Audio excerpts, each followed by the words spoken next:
Why? I know what's the message you want to get out? The message that I want to get out is that there is a huge difference in America between white Americans and black Americans.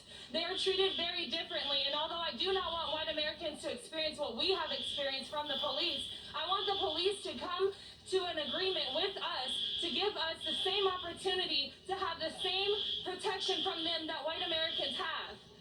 Latinos, we need the same protection for Latinos. We all want to be treated like people. That's it.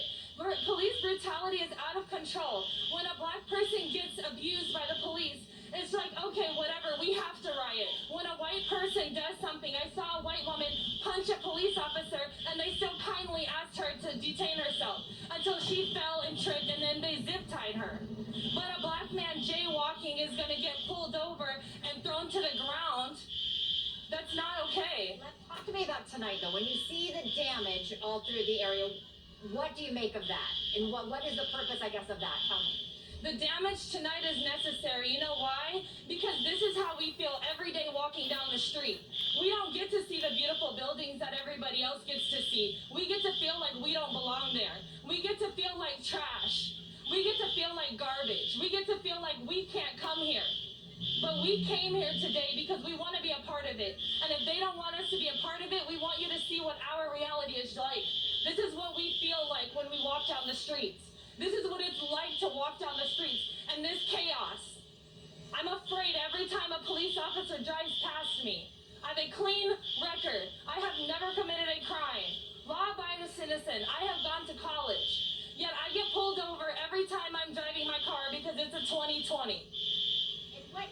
Playing devil's advocate, because there are those that are saying this won't change it, this doesn't answer it, we need to do something differently. Violence doesn't beget violence. What do you say to that?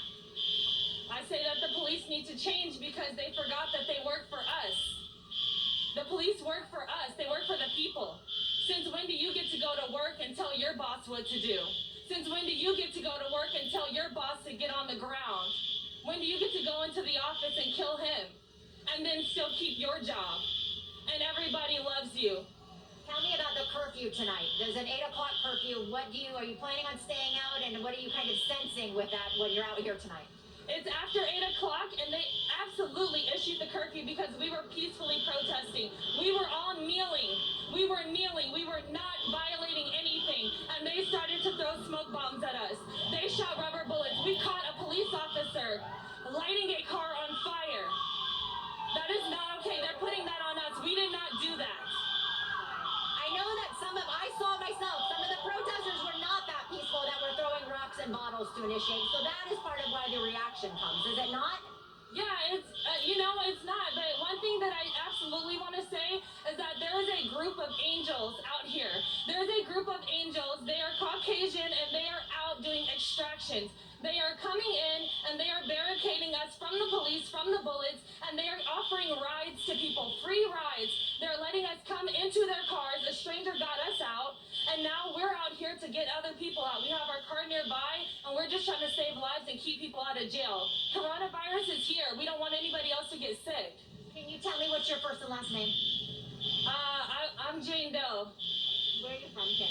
I'm from Los Angeles. I actually was born in Los Angeles, California. If part of this, does this not, I know you want change and it needs to happen. Does it break your heart in a way, though, to see this much damage kind of throughout the area, that this is what it's taking? Listen, it breaks my heart every day that I have to be afraid for my little brother, and I have to be afraid for my nephew. That breaks my heart.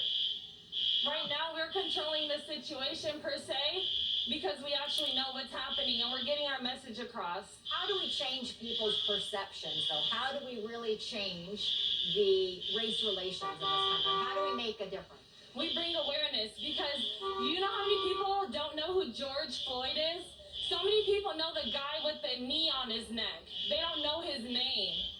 We have to let them know the story. If you know the story, you'll know his name. If you know his name, then you'll know that it's wrong. And if you know it's wrong, then you'll stop. Or maybe when the officer had his knee on his neck, what if all those people standing by rushed that cop? They would have all gotten beaten up, maybe zip-tied, but he'd be alive. And I can't sit at home right now and stay there watching all of this on the news and not help. Because I'm able-bodied. I I have no children, I'm not married, I'm able-bodied, and I'm suffering, and everybody else is suffering, and it's my duty as an American to protect us. I appreciate your time very much, Jane. I really do. Thank you for taking the time to talk with us. Be safe tonight. Thank you.